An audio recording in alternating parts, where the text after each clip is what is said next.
I know we're going against the grain a little bit on this, but we want to retire to a city. Hi, I'm Lisa. This is Retirement Countdown 1000. I am counting down my last 1000 days until retirement and thinking out loud about the things that are important to me and maybe are important to you as well. And the one that I'm going to talk to about today is the fact that my husband and I have talked about it, and we really want to retire to a city. And I know that's not what everybody is looking for, but I'm going to give you 10 reasons why this is our choice. And I hope you'll stay on, even if you're not interested in that, because there may be things that we lift up that might influence how you want to retire as well. Reason number one is just a sense of adventure. There is so much more to explore in a city. There's museums, there's universities, there's theater, sports. If you have a niche hobby, you'll probably find others that share it. You can volunteer with any sort of kind of volunteer opportunity you're interested in. In big cities, there are often free concerts, there are neighborhood fairs, parades. You could find something different to do every day if you wanted. And while I don't think we'd quite want to be that busy, you're certainly never going to get bored. The second reason is health. Years ago, my parents left the city, and one of their reasons was health. Years ago, in the industrial smog, cities were not a healthy place to live, and the idea of being out in the country was healthier. But now the opposite is really true. In suburbs, we go in our cars from one place to the other, whereas in cities, they're walkable. You walk to the store, you walk to where you're going to eat dinner, you walk to the park, you walk. And walking and staying active, that basic low level of activity, is really a marker of longevity. It's also important because when you're in a large city, you are going to have access to world-class medical facilities, and they're going to be just minutes away. If there's a crisis, you're not going to have a helicopter airlift you to the nearest medical center. You're going to be right there in your own neighborhood. So I think that's another thing to consider as we look about getting older. The third is social activities.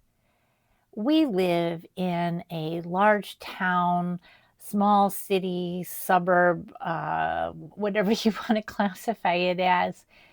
And the truth is, if you're not from here in this smaller community, it's hard to break into the inner circle of a friend group.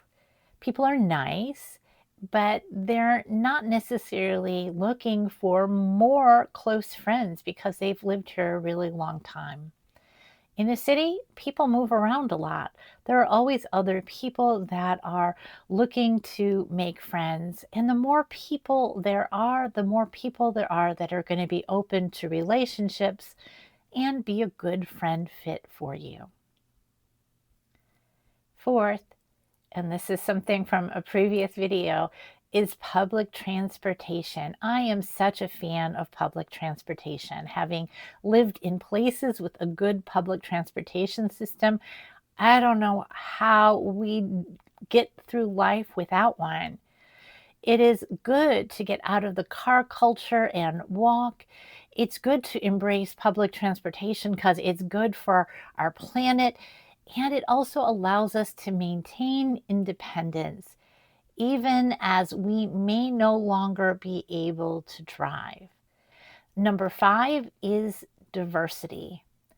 I love the diversity of our country. I love that there are people from all over the world who make their home here, and that is really felt in a metropolitan area, especially as you get to larger metropolitan areas.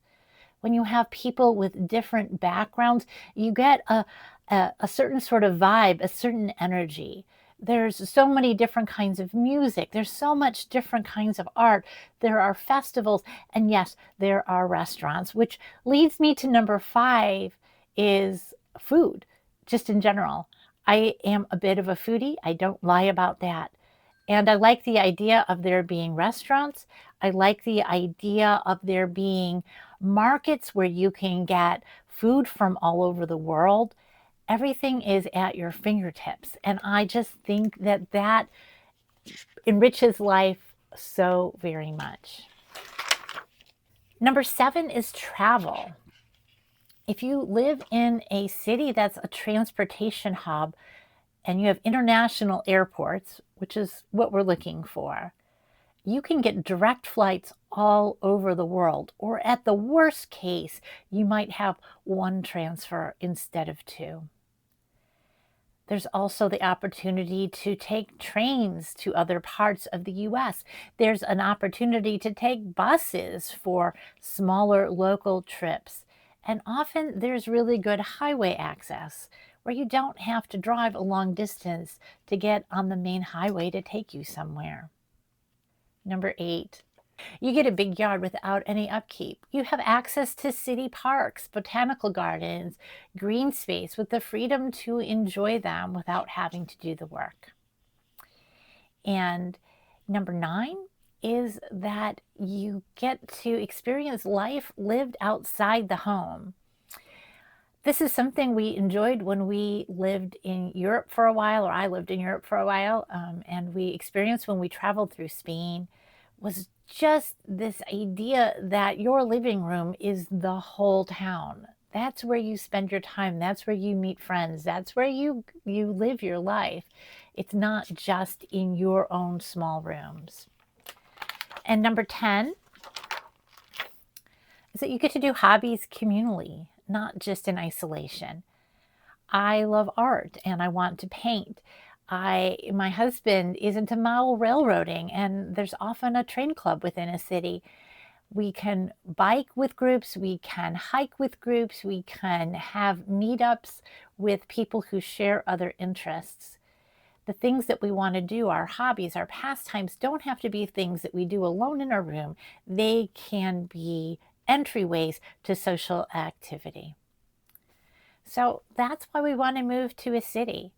We are choosing between a couple of cities where we already have some roots because we think that'll help us really start a social life. So tell me, what do you think? If you're going to retire to a city, where would you live? I'd love to hear your suggestions down below. And let me know also if I've left anything off.